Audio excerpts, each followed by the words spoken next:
Muita honra que eu recebo a convite de novo do Beto para estar falando aqui para vocês, né?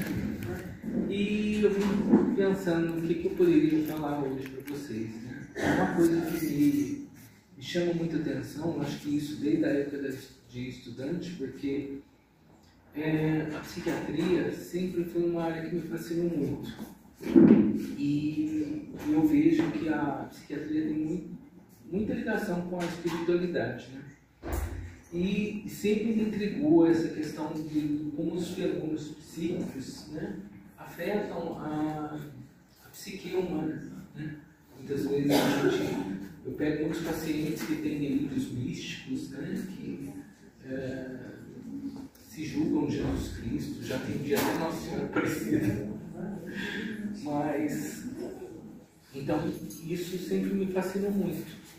E aí veio uma curiosidade que sempre me atiçava, né? Porque como que isso se processa? E ao longo do tempo, né, desde que eu comecei a frequentar centros espíritas, e eu começava a aplicar um pouco da espiritualidade também na minha prática clínica. E isso foi muito rico, porque me trouxe muitas experiências novas, né? Eu acho que a espiritualidade sempre me abençoou também, nesse sentido de estar podendo ajudar as pessoas.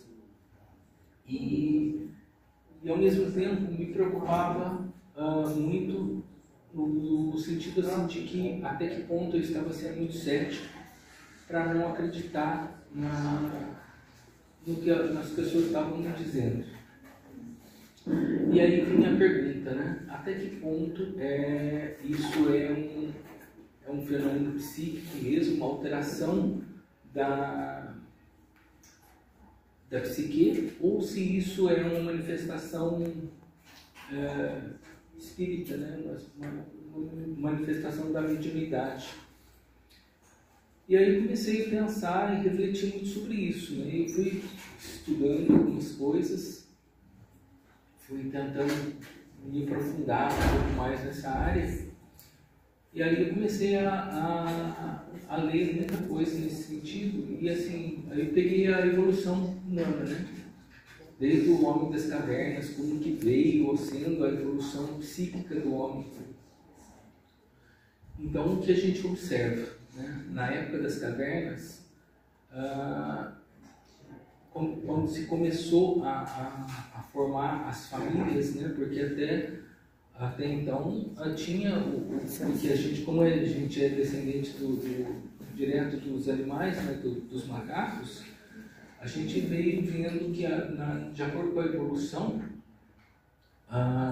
os pares foram sendo formados, né? O macho e a fêmea, né? Dos diversas espécies de animais, e aí foram formando grupos, né? Os grupos eles se ajudavam, né? E à medida que formavam-se os grupos, havia a procriação, né? E o cuidado com a prole. Então era sempre o mais comum era o macho na época, né? Ele saía para fazer as caçadas e as mulheres ficavam cuidando das crias, né? dos filhos. E isso foi criando psiquismos diferentes entre o homem e a mulher, né? Porque o homem foi desenvolvendo mais a questão sensitiva de estar sempre no olhar, né? Então ele está olhando tudo, ele tem que estar atento, ele tinha que estar buscando a caça, ele tinha que estar atento a tudo, né? Até para a questão de sobrevivência dele. E a mulher ficava na caverna, né? Cuidando dos filhos, e aí ela foi desenvolvendo um sentimento de cuidado, né? A gente percebe que as mulheres elas têm uma sensibilidade maior, né? No sentido de sentir as coisas, e isso aí foi desenvolvido através do cuidado com os filhos, né? Tá. E ao mesmo tempo, tudo isso tinha a questão da natureza, né? O homem, na época, ele não entendia como que aconteciam os fenômenos naturais, né? Eles aceitavam, mas aí não sabiam explicar exatamente como que aconteciam essas coisas, e começou a perceber a questão do divino, né? A presença do divino na vida das pessoas, né? E com isso foi se desenvolvendo, né, a sensibilidade, né?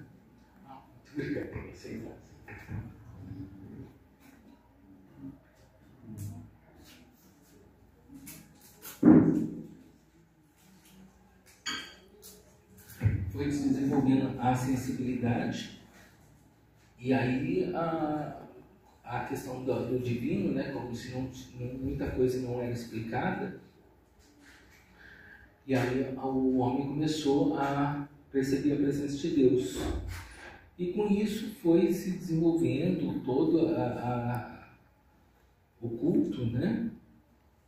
E ao mesmo tempo foi percebendo-se também a sensibilidade dos relacionamentos, né? Cada um foi para se relacionar, as pessoas tinham que se conversar, né? Procurando desenvolver a linguagem nesse sentido, para poder estar se comunicando. E como é difícil, né, a questão da comunicação, porque muitas vezes a gente quer falar alguma coisa e a gente não consegue fazer-se entender muitas vezes, né? Às vezes a gente fala uma coisa, a pessoa entende outra, né? Então, isso aí foi sendo desenvolvido ao longo do tempo, né? Por outro lado, essa questão da comunicação com o divino, né, veio se acentuando com o tempo também, e a nível cerebral também, né? Porque, de acordo com a evolução do homem, né, as coisas vão mudando com o tempo, né, a gente vai evoluindo, e ao longo dos estudos a gente percebe uma evolução a nível cerebral também, né? Porque pegar os nossos antepassados, né, o homem de Neandertal, os australopithecus, né, eles não tinham o cérebro desenvolvido como o nosso, né? Isso foi se desenvolvendo ao longo do tempo, né? E a partir do Homo sapiens, que somos nós agora, que a gente já chegou numa evolução mais... que a gente continua em evolução, né? Mas a gente está no Homo sapiens, é uma evolução mais como que eu posso dizer? Mais avançada, vamos dizer assim, né?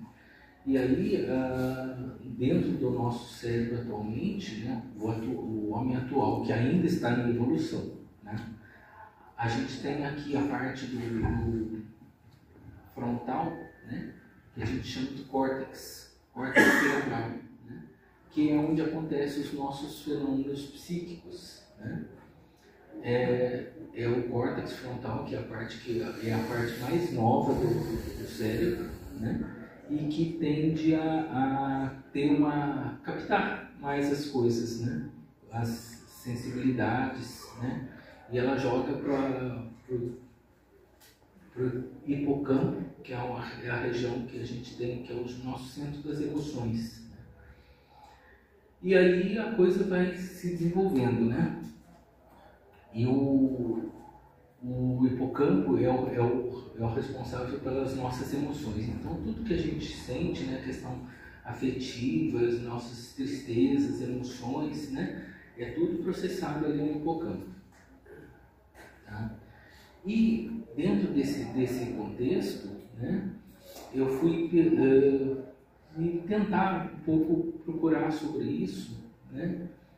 E eu até descobri agora recentemente que existe até uma associação de psiquiatras espíritas, uma coisa que eu descobri recentemente, né? Estou começando a pesquisar sobre isso, não posso nem falar muito sobre isso, porque eu descobri agora, faz questão de essa semana praticamente, que eu estou pesquisando e descobri.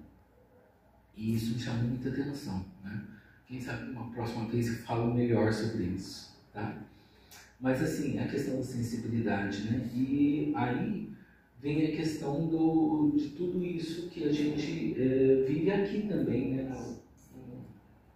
Aqui no centro, né? Que é a questão da espiritualidade, né? Como que isso afeta a gente, né? Como que isso vem, assim, como que a gente recebe isso, né? É uma coisa que eu acho muito interessante, porque o quanto isso mexe com as pessoas, a ponto de que algumas pessoas, até quando não está preparada psiquicamente, como que isso acaba até mexendo com as emoções delas e pode até desenvolver um quadro psíquico mesmo, né? Abrindo parênteses, eu vou contar uma experiência que uma vez eu tive, um caso muito interessante de um paciente que eu atendi, que ele veio me procurar porque ele falou assim: doutor, eu acho que estou ficando louco. Eu falei, tá, mas o que está acontecendo? Ele falou assim: eu vejo coisas, né? Eu vejo vultos. Eu falei, tá, você vê vultos, mas como que é isso, né? Daí ele falou, eu vejo sempre vultos, né? E eu não consigo, assim, entender muito bem isso, porque eu não escuto, mas eu sempre os vejo, né? E isso me perturba, porque é o tempo todo, assim, que eu vejo e não sei o que se faz. Eu procuro até falar com eles, mas eles não conversam. Eu só sinto que parece que eles querem falar alguma coisa, mas eu não entendo direito, né? Mas eu não escuto, ele falou. E aí eu conversando com ele, tentando entender todo esse processo, né? Fui ver, conversei com ele mais de 1 hora, tentando entender como que era o processo dele. Em nenhum momento ele me pareceu um pensamento desagregado, ele apresentava uma fala extremamente coerente, né? E não tinha nenhum processo de alteração psíquica. E aí, depois de um tempo conversando com ele, eu questionei com ele assim, falei, olha, eu não sei qual é a sua religião, mas você já pensou em procurar um centro espírita? Porque assim, me parece que o seu quadro é mais mediunidade do que uma alteração psíquica realmente. Aí ele falou assim, o senhor acredita nisso? Eu falei, acredito, né? Eu acho que a gente não está sozinho, né? A gente está sempre cercado de espíritos, né? Que vêm aqui, que tem até a intenção de nos ajudar. Aí ele falou assim, eu posso contar uma coisa para o senhor? Eu falei, pode. Ele falou assim, se eu contar para o senhor que eu estou vendo uma pessoa do seu lado vestida de branco, gente, fala a verdade para vocês, na hora eu fiquei até assim, olhei para o lado assim, sabe? Tipo assim, será que tem isso? Mas aí, depois ele me agradeceu muito, eu fiquei muito contente, porque assim, não mediquei, porque não tinha nenhum tipo de alteração ali, né? Mas o que eu achei muito legal foi a pessoa perceber isso, o acolhimento que eu dei para ele na hora, eu percebi que ele ficou muito feliz com isso, né? Eu acredito que ele falou para mim que ele ia procurar o centro, né? Não sei, depois eu não tive mais o retorno dele. Mas que interessante que é, ao mesmo tempo, né, que eu também recebo, eu trabalho no hospital psiquiátrico, então eu vejo muitas vezes pacientes que têm esses delírios, né, e que isso, o quanto influencia, né, a questão da religião, muitas vezes, dentro de um fanatismo muito grande, acaba desenvolvendo essas questões, né? Porque a pessoa, quando fica muito fanática, aí acaba alterando. É lógico que não é assim de uma hora para outra, né? É todo um processo, né? E a pessoa tem que ter predisposição, né? Quando se tem um histórico familiar, alguma coisa assim que venha a desencadear, né? Eu me lembro também de uma vez que eu estava de plantão no hospital e estava lá na cidade que eu estava de plantão, era em Montaro, e eu estava de plantão no sanatório, e estava tendo um evento religioso na cidade. Eu não me lembro exatamente o que era, mas era um evento religioso assim, que estava mobilizando a cidade. E aí me chegou uma paciente para internar no hospital, que ela estava, pelo que eu me lembro, parece que estava no meio da procissão lá e começou a gritar, sabe? Começou a ter comportamentos mais alterados, e aí levaram ela lá para o hospital. E aí ela chegou muito agitada e eu fui tentar conversar com ela, e ela só falava de coisas religiosas, né? E bem alterada, sabe? Falando que eu estava alterado, que eu estava possuído, que eu precisava me dar uma bênção, né? E aí eu fui entrando na coisa dela, fui entrando no delírio dela. Falei, ótimo, vou aceitar a bênção da senhora, vamos lá, isso aqui. Né? Só que depois ela começou a ficar muito agitada. Aí ela, logicamente, eu precisei medicá-la, né? E ela não queria aceitar a medicação de jeito nenhum. E eu fui entrando no delírio dela, né? Fui tentando conversar com ela que ela precisaria tomar um remédio, que ajudaria, né? Para ela ficar mais tranquila. E, no entanto, não adiantou. Tá? Aí a gente precisou usar um pouco de força física, né? Porque ela começou a ficar muito agitada. Aí a gente precisou contê-la, né? E aí, quando ela foi contida, né? Ela falou assim para mim: o senhor está cometendo um grande pecado, o senhor sabe com quem o senhor está falando? Eu sou Nossa Senhora Aparecida. Aí eu falei assim: então tá, olha, eu conversei com Deus agora há pouco e ele me pediu para que eu conversasse com a senhora, que a senhora precisaria ficar aqui um pouquinho. Ela falou assim: o senhor conversou com Deus? Eu falei: conversei. Estava aqui na sala do lado, eu conversei com ele. Aí ela falou assim: e o que ele disse? Ele falou assim: então, ele me mandou aqui para falar com a senhora, para a senhora tomar um remédio, que a senhora vai ficar boa. Ela falou: então tá bom.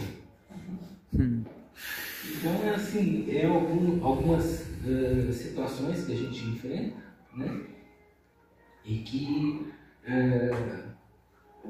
me chama muita atenção até que ponto essa questão da religião se mistura com a questão da psiquiatria, né? E eu tenho buscado até ultimamente buscado estudar algumas coisas nesse sentido para entender melhor que tipo de fenômeno que acontece a nível cerebral, né? E a gente sabe que devido a essa questão da sensibilidade do córtex frontal, muitas vezes acontecem algumas alterações a nível cerebral mesmo, né? De que acabam acontecendo algumas alterações químicas cerebrais que acabam deixando a pessoa mais disponível a essa sensibilidade, tá? Eu não sei se vocês já viram muitas vezes, os filmes falam muito dessas questões, né? Existe um filme chamado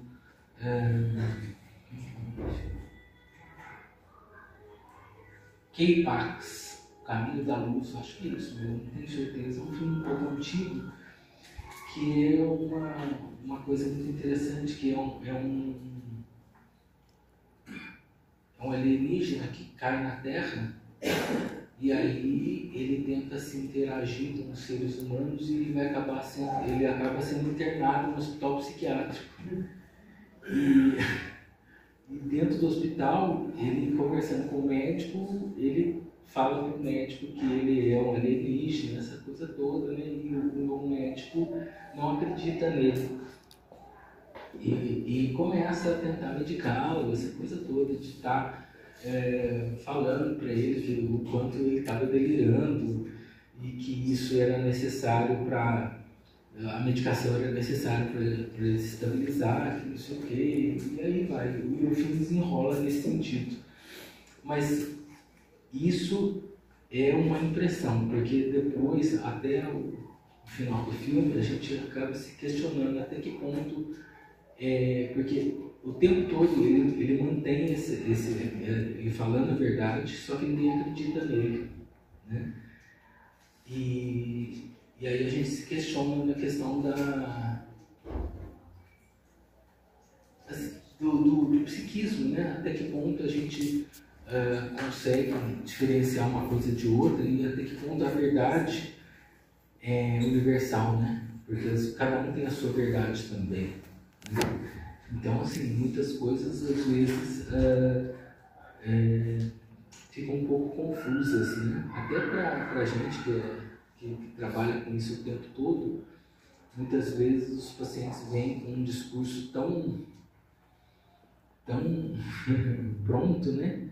E se a gente não tomar cuidado, a gente até acaba entrando no quadro dele achando que é verdade, porque muitos têm uns poder de uma oratória tão convincente que a gente acaba se questionando muitas coisas, né?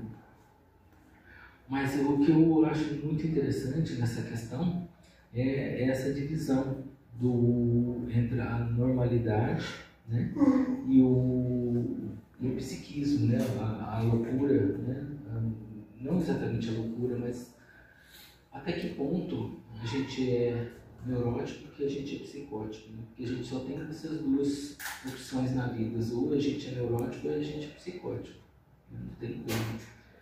E a gente, por outro lado, a gente também se comunica das duas maneiras, né? De maneira neurótica e psicótica, né? Porque o neurótico é o normal mesmo, todo mundo tem as suas neuroses, as suas angústias, né? E por outro lado, a gente tem uma comunicação também um pouco psicótica, né? Porque quando você, por exemplo, encontra uma pessoa na rua, você fala para a pessoa, né? Oi, tudo bem? A pessoa responde, oi, tudo bem, e você, tudo bem. O que vocês conversaram? Nada. O que é tudo bem? A gente nunca sabe. Então é uma coisa muito interessante essa linguagem toda que a gente tem, né? E por outro lado, né, voltando à questão assim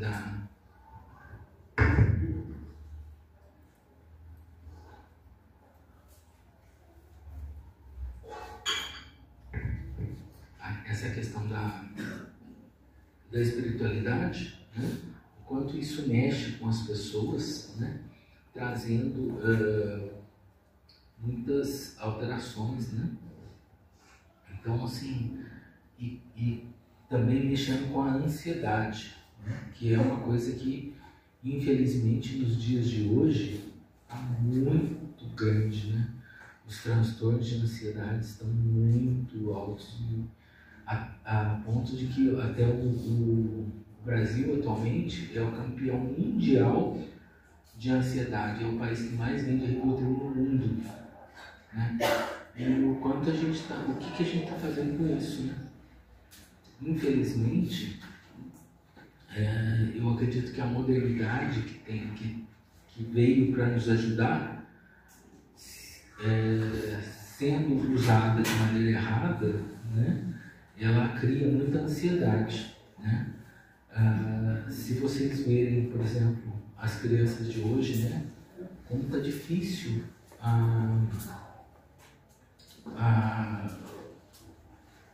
as crianças hoje estão muito aceleradas, né? Hoje em dia tem muitas crianças muito agitadas, né? E elas pegam, já nascem, até mexendo no celular, né? E até ensinam pra gente, os adultos, a questão de como mexer, elas sabem muito mais, né?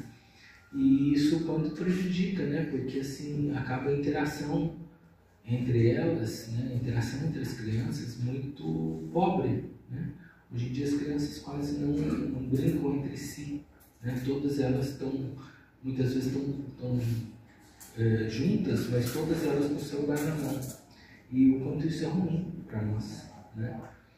Para nós, que eu digo assim, para o ser humano, né?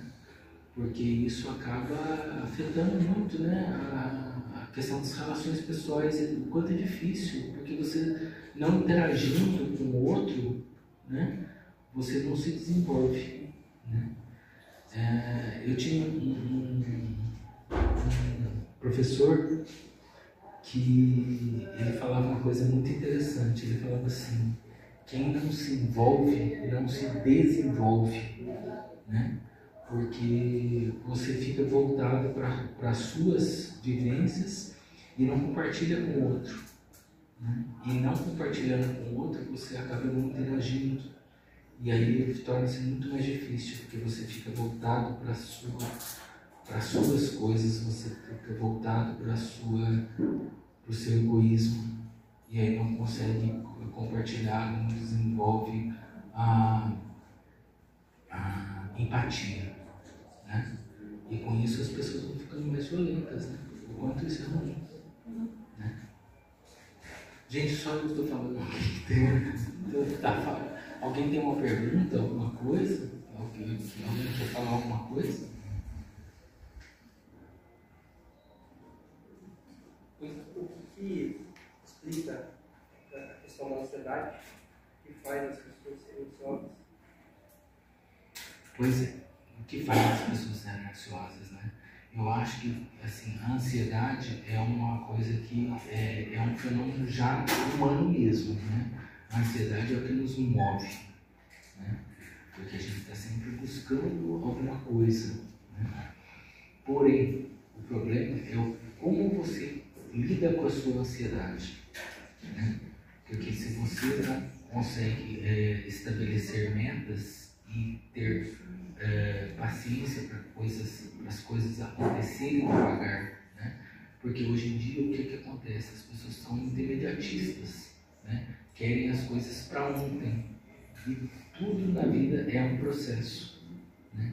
Como eu falei agora há pouco, a questão da evolução, né? Quantos milhões e milhões de anos a gente precisou para poder evoluir, né? Para poder chegar no que a gente está hoje.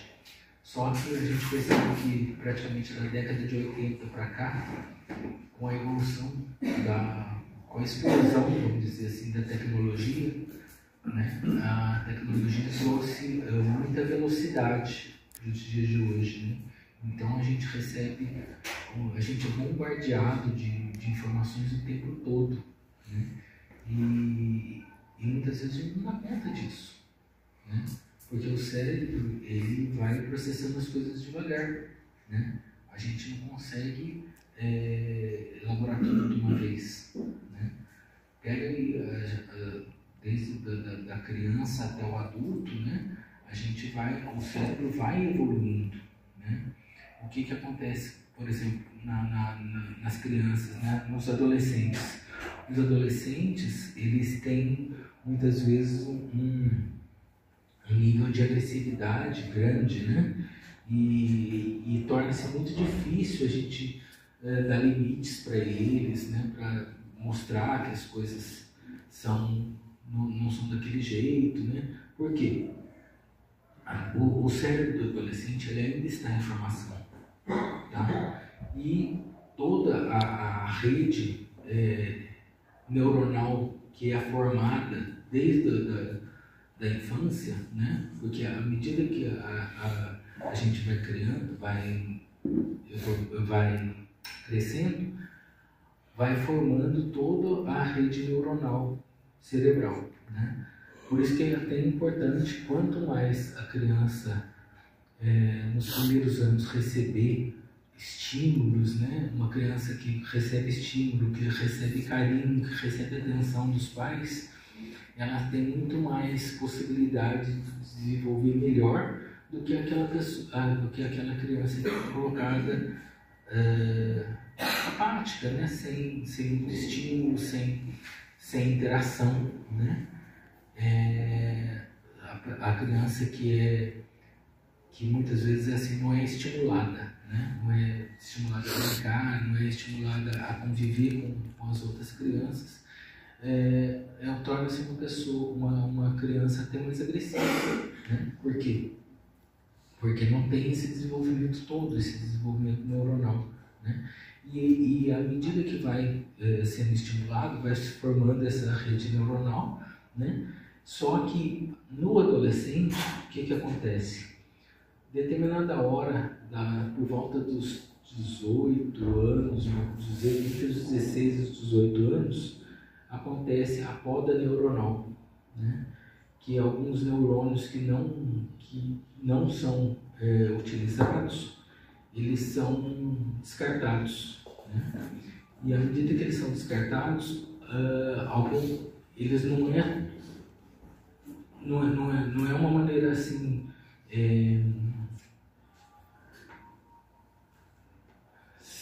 selecionada, né? Muitas vezes vão neurônios bons também, né? Neurônios que fazem outros tipos de conexão. Então daí começa a ter a maturidade do cérebro, né? Aí a partir dos 18, 20 anos mais ou menos, a pessoa começa já a ter um pouco mais de maturidade, né? Começa a se desenvolver melhor, né? Tá?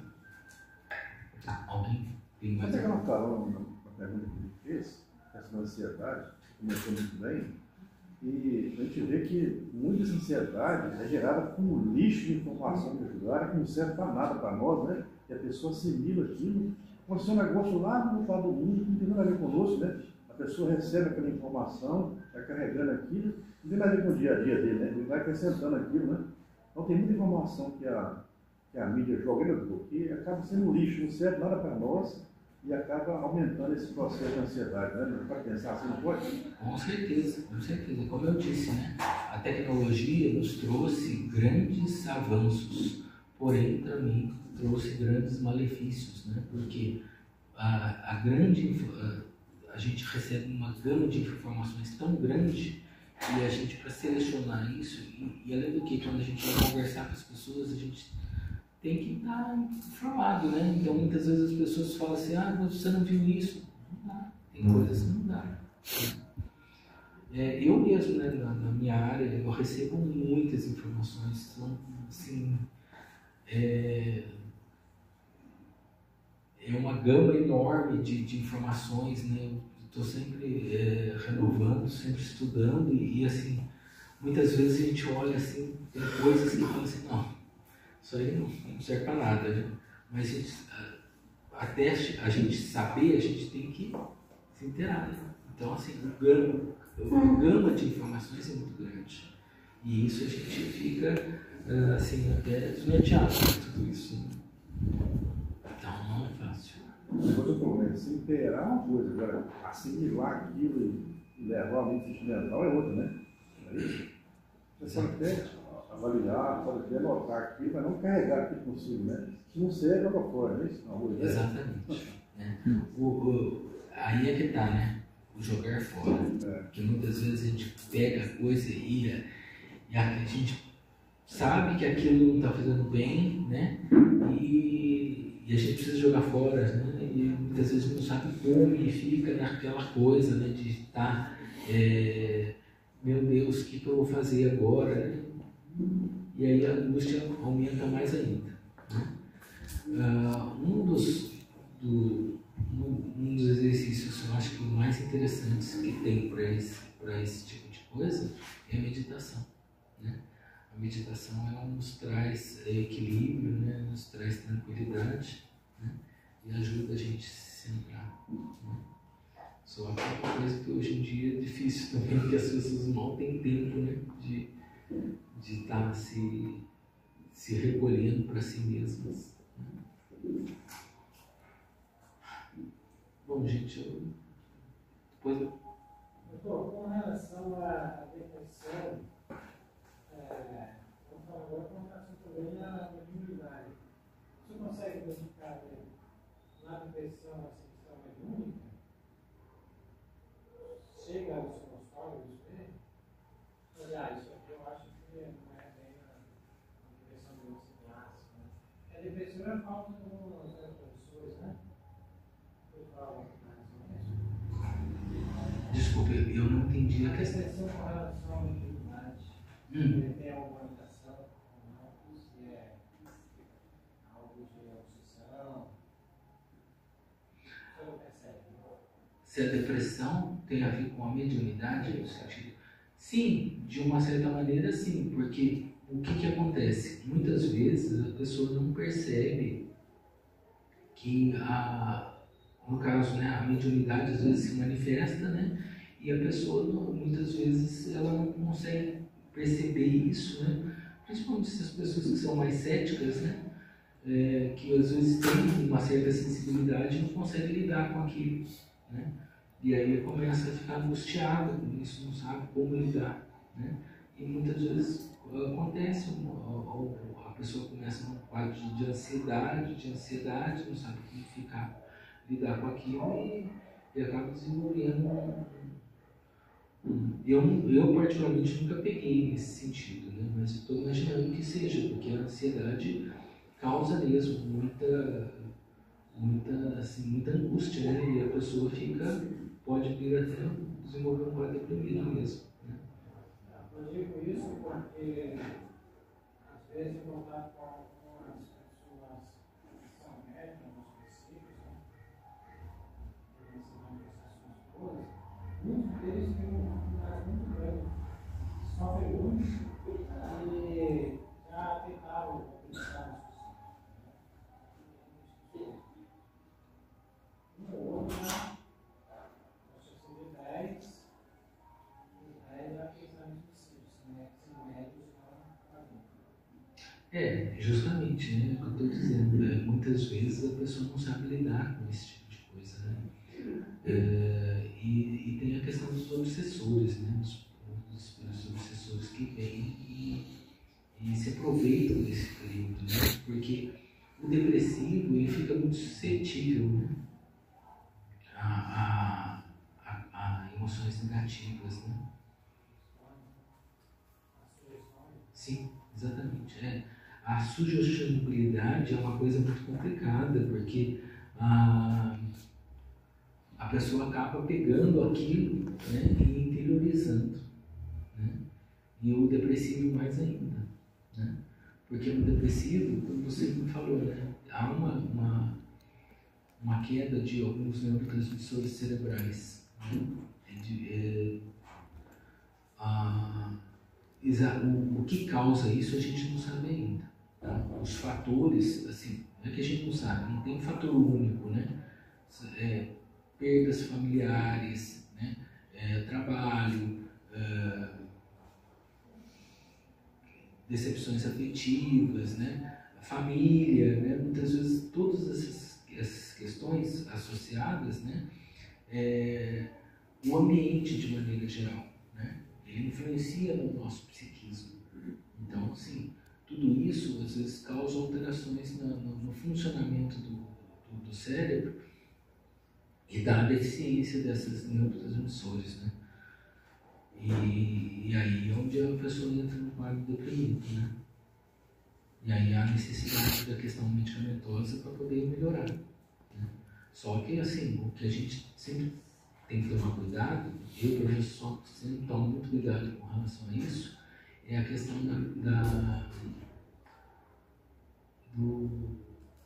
da medicação, né? Da pessoa querer ficar dependente da medicação, né? Porque não que cause dependência, antidepressivo não causa dependência, tá? Isso é importante vocês saberem, Porque muitas vezes a gente quer medicar algumas pessoas, as pessoas falam, ah, eu vou ficar viciado. Não, não fica, tá? O antidepressivo, de maneira geral, né, ele não causa dependência. O que causa dependência? Benzodiazepínico. O que são os benzodiazepínicos? Os calmantes. Né? Os calmantes, eu, por exemplo, quando eu vou medicar, eu tomo muito cuidado em relação a isso, no sentido assim de que eu oriento que o antidepressivo ele demora para fazer efeito. Né? Então, assim, a pessoa quando começa a tomar, eu até oriento, olha, não vai ter melhora rápida, tá? Para o antidepressivo começar a fazer efeito, entre 15 a 30 dias, e para estabilizar o quadro até 60 dias, né? E nesse período eu sempre indico que é necessário a pessoa também se ajudar, né? A fazer atividade física, sabe? Tentar fazer coisas diferentes, buscar ou fazer coisas que gostam, né? Para que não fique, para ajudar a pessoa se estar ali também, né? Porque senão fica tudo em cima do remédio. Como muitas dessas pessoas querem a resposta imediata. Onde é que é o nome técnico dos calmantes? O nome técnico?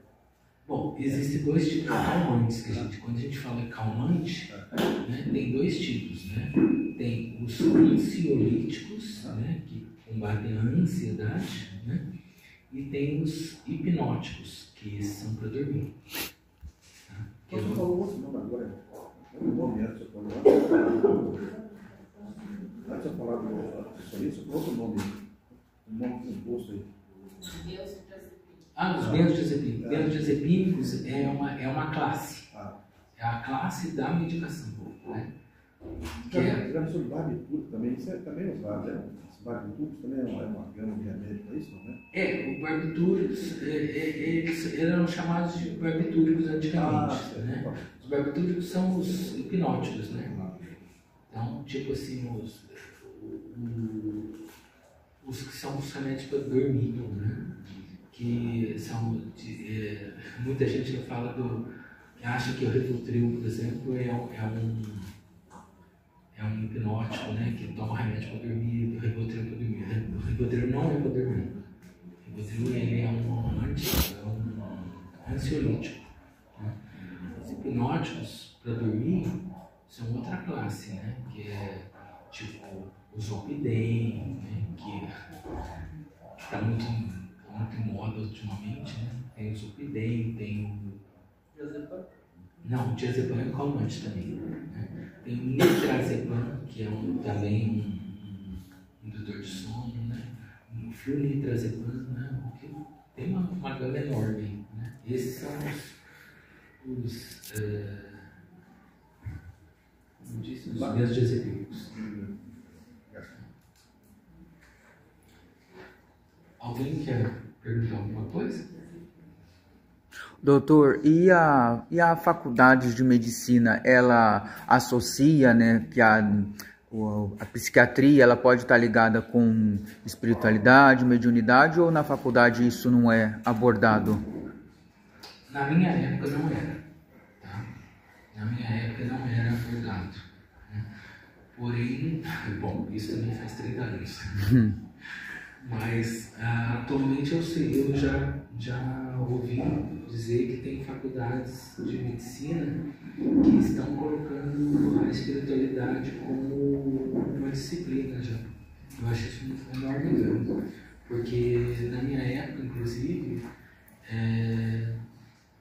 a gente percebia que a psiquiatria era até uma parte renegada um pouco da medicina, né?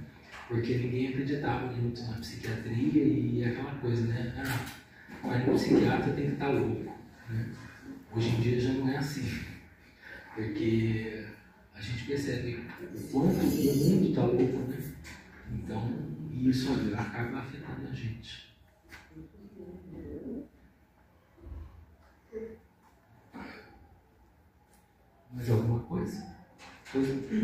A catalepsia projetiva é dissipação da alma. É somente de catalepsia projetiva. E dissipação da alma é somente espiritual ou psicológica? Tem a ver. Tem a ver. A catalepsia é uma alteração, né, neurológica, daí já não é na questão da psiquiatria, tá? É uma alteração neurológica que acontece a nível cerebral, né? Que acontece umas alterações a nível de transmissão transmissão elétrica cerebral, tá? E aí que dá uns desligamentos, né? E a pessoa acaba apagando. Eu fui na psiquiatria e falou assim que não existe remédio para melhorar o patamar. E falou assim que não dá o conhecimento dele. Não, na realidade, não é. A catalepsia é uma alteração neurológica, daí quem cuida dessa parte é o neurologista, não o psiquiatra. Né? Aí, como que comprova a ansiedade durante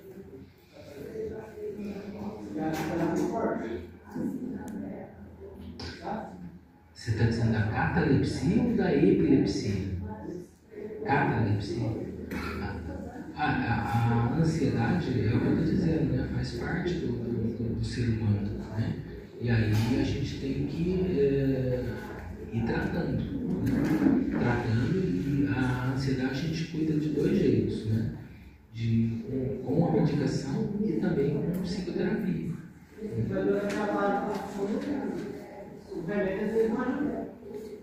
Não, na questão da catalepsia mesmo, aí tem que ser tratado com medicamentos, né? E aí tem que ser ajustada a medicação, né?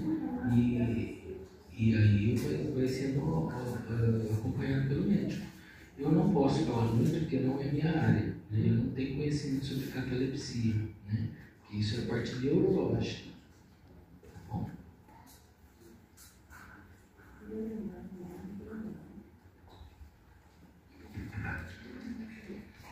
Doutor, eu não comentar com o senhor. Estou estudando um livro chamado Painel de Obsessão, ditado pelo espírito Manuel Filomeno Miranda e Fernando Pivol. Eles são um médico que senhor da mão do senhor, né? Aí tem uma hora lá que tem um médico fazendo uma operação, muito bonito livro, muito sutil, e o médico está fazendo uma operação no paciente, muito delicada, daí o espírito que está fazendo um comentário, né? Descrição da terminologia, fala que não dava para perceber a diferença entre a mão do médico e a mão do espírito que estava dando ele.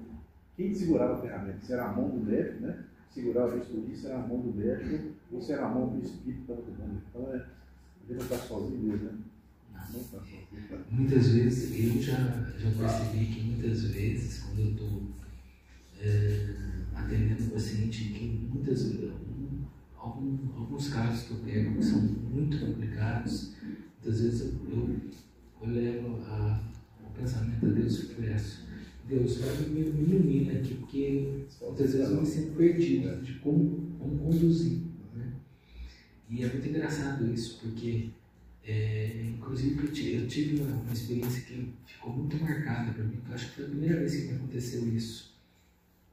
Eu estava com um paciente internado e ele estava extremamente agitado, e eu medicando, e nada resolvia, não conseguia. Eu estava preocupado, eu falei assim: meu Deus, eu vou matar esse rapaz de tanto remédio, né? E aí, do nada, veio uma coisa na minha cabeça: faz isso. Tirei toda a medicação dele, entrei num outro tipo de medicação, completamente que não tinha nada a ver com aquele momento. 360 graus. Foi meio uma coisa que tirar com a mão, né? Aí até os colegas perguntaram: nossa, o que você fez com ele que melhorou desse jeito? Eu falei: gente, não sei. Veio na minha cabeça uma inspiração divina que veio, porque assim, não tinha, a medicação que eu havia trocado não tinha nada a ver com o quadro dele, né? Mas foi uma guinada assim, sensacional. Esse foi o primeiro caso. Depois teve um outro caso também de um paciente que chegou para mim. Na realidade, eu fui fazer férias de um colega. Aí o colega tinha passado para mim que o caso dele era um caso grave, que ele não estava sabendo o que fazer, e que o paciente estava. Na hora que eu fui atender o paciente estava completamente catatônico. Estava até feio de ver que ele estava andando robotizado, estava babando, estava bem endurecido. E aí eu comecei a tratar, conversei com ele, tentando entender a patologia. Demorou um pouquinho, acho que demorou umas 2 semanas, mas aí eu consegui acertar o remédio dele. Mas também foi assim, do nada. Veio, eu troquei a medicação, porque eu falei assim, não deve ser isso. Era um quadro de... Ele é um transtorno bipolar, mas que ele era assim...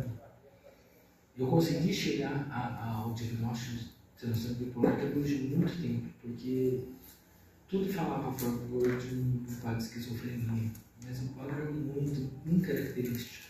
E aí quando eu troquei o remédio, nossa, foi uma benção. Aí essas horas eu agradeço a Deus e falo assim, obrigado Deus, é a inspiração que veio. Um outro caso que eu li também, num livro chamado A Jesus, João, o apóstolo de Jesus, conversando com um moço chamado, ele era conhecido como Lobo Janjão. E aí João chegou perto dele, o povo já apavorado com medo, que ele ficava meio nervoso e rodava todo mundo, E João era um rapaz, ele tinha 17 a 18 anos, E João chega, olha no olho desse moço que parecia louco, E conversa com ele, senta no chão com ele, conversa com ele, dá um alimento para ele. Aí o Lobo Janjão fala, tem um moço muito bonito do seu lado conversando, falando com você o que você está falando para mim. Mas só que bacana, né? Ou seja, essa história de psiquiatria começou lá atrás, Começou lá. A psiquiatria é um ramo da medicina praticamente novo, que a gente só conseguiu realmente ter algum progresso, das doenças, alguma evolução a partir da década de 50. Até então, os pacientes eram todos internados nos hospitais, e ficavam lá. Só tratamento grupo, Era só coisa.